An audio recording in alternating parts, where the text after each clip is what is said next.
Meetings हो रही हैं जो इस वक्त भी जारी हैं। एक तातुल सा पैदा हो गया है कि चीफ जस्टिस साहब का ये मानना था कि लाइव स्ट्रीमिंग नहीं होनी चाहिए क्योंकि ये एक पब्लिक इम्पोर्टेंस का केस नहीं है। हमारे एडवोकेट जनरल खैबर पख्तूनख्वा का जो ओपिनियन था वो ये था कि पहले भी होती रही है और अब भी होनी चाहिए, लेकिन कोर्ट बज़ाहिर बज़िद थी कि नहीं होनी चाहिए और जस्टिस अतर मिर्ज़ा साहब ने उनका ओपिनियन ये था कि ये पब्लिक इम्पोर्टेंस का केस है और इसकी लाइव स्ट्रीमिंग होनी चाहिए। मकसद बुनियादी क्या है? मकसद ये है कि इमरान ख़ान को किस तरह से हमने सज़ा देनी है, उसको कितनी ज़्यादा तकलीफ़ हमने देनी है। बात सिर्फ इसी की है। ये ना पब्लिक के लिए वो है कोई वो दे रहे हैं, कोई इजाज़त दे रहे हैं कि आप जो है तो आप की इंटरेस्ट में ये नहीं है, मुल्क की इंटरेस्ट में नहीं है। ये सारा कुछ जो भी हो रहा है ये बुनियादी तौर पे एक शख्स के लिए सारे कवानीन भी बदले जा रहे हैं। पूरा जो अगर आप नवाज शरीफ की जो कल की परसों की तकरीर भी देखें तो जो बुनियादी शख्स है, एक ही इस पाकिस्तान की सियासत एक ही शख्स के गिर्द घूम रही है और वो है इमरान ख़ान। पाकिस्तान के अवाम ने 8 फरवरी को अपना फ़ैसला दे दिया। जिस तरह से कल इद्दत केस में हुआ, आपको सबको मालूम है कि कितना मज़हक़ खेज़ एक रवैया अख्तियार किया गया और जो जजमेंट देनी थी वो नहीं दी कि जो एक्यूज़ है उसने जज पे जो है एतराज़ किया। और भाई हम एतराज़ तो हम भी बहुत कर रहे हैं, हमने इस्लामाबाद हाई कोर्ट में कई एतराज़ात जमा कराए हैं, उसकी तो कोई सुनवाई नहीं है। देखें जिस तरह के हालात बनाए जा रहे हैं ये एक बहुत ख़तरनाक खेल खेल रहे हैं। इस वक्त मुल्क की जो मुआशी सूरत हाल है, जो मुल्क में एक सियासी अदम इस्तेहकाम है, जो अभी बजट आने वाला है उसमें लोगों की चीखें निकल जाएंगी।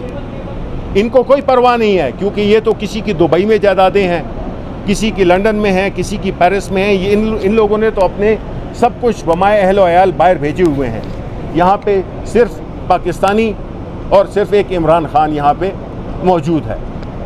अगर इमरान ख़ान चाहता तो बड़ी आसानी से इस मुल्क से बाहर जा सकता था और सारा ये जो एक फसाड है, ये जो एक सियासी बुनियादों में बनाए हुए केसेस हैं, इन सब से छुटकारा मिल जाता।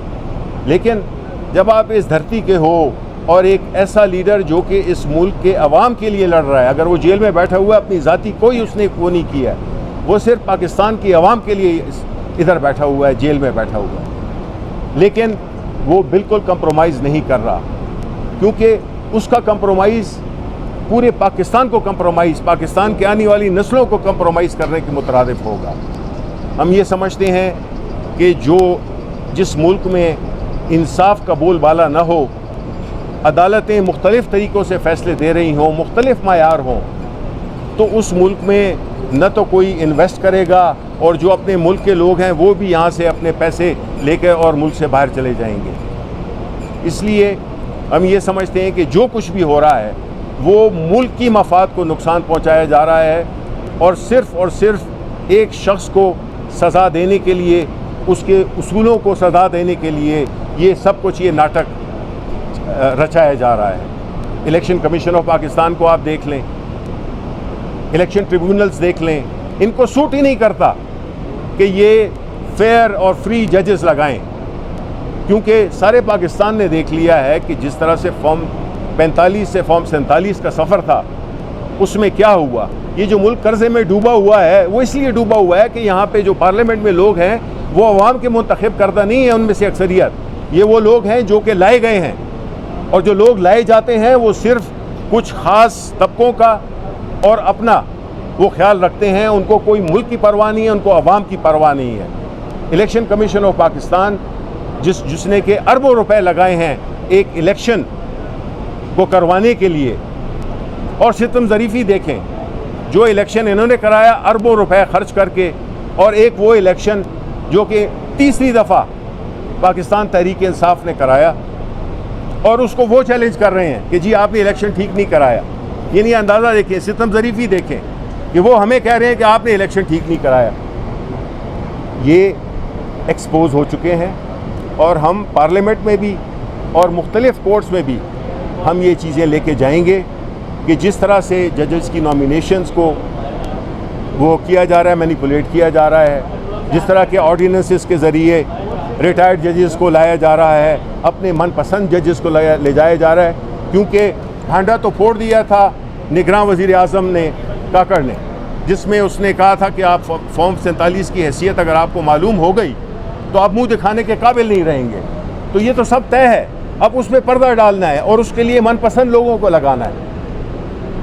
देखें, मुल्क की जमहूरियत के साथ, मुल्क के इदारों के साथ, मुल्क के साथ ये मजाक, ये घिनौना खेल ना खेलें। मुल्क पीछे की तरफ जा रहा है, एक दहाई पीछे चला गया है। हमारे सारे इशारे, चाहे वो माशी इशारे हों या वो हमारे जो सोशल इंडिकेटर्स हैं, ह्यूमन राइट्स की किस तरह से वायलेशंस हो रही हैं, कोई चीज़ भी आप उठा लें, इसको ये मुल्क नहीं रहा, ये राजवाड़ा बन गया है। इसलिए हम समझते हैं कि गुड सेंस शुड प्रिवेल और एक ऐसा माहौल क्रिएट किया जाए जिससे कि जिसको 8 फरवरी को पाकिस्तान के अवाम ने इलेक्ट किया है उनको उनका मैंडेट वापस दिया जाए और ये चोरी शुदा मैंडेट पे आए हुए लोग इस मुल्क को नहीं चला सकते क्योंकि उनके पास अखलाकी कुव्वत ही नहीं है। बहुत बहुत शुक्रिया। सर, अभी फैसला ऊपर आया है, कोर्ट इस वक्त बर्खास्त है और वो दोबारा कन्वीन होगी।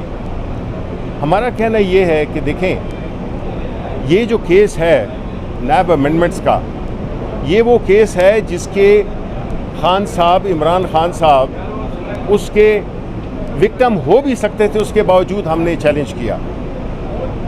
एक तरफ तो ये अरबों रुपयों का खेल है जिससे को कभी भी ये नहीं कहा जा सकता कि ये पब्लिक इंटरेस्ट का केस नहीं है।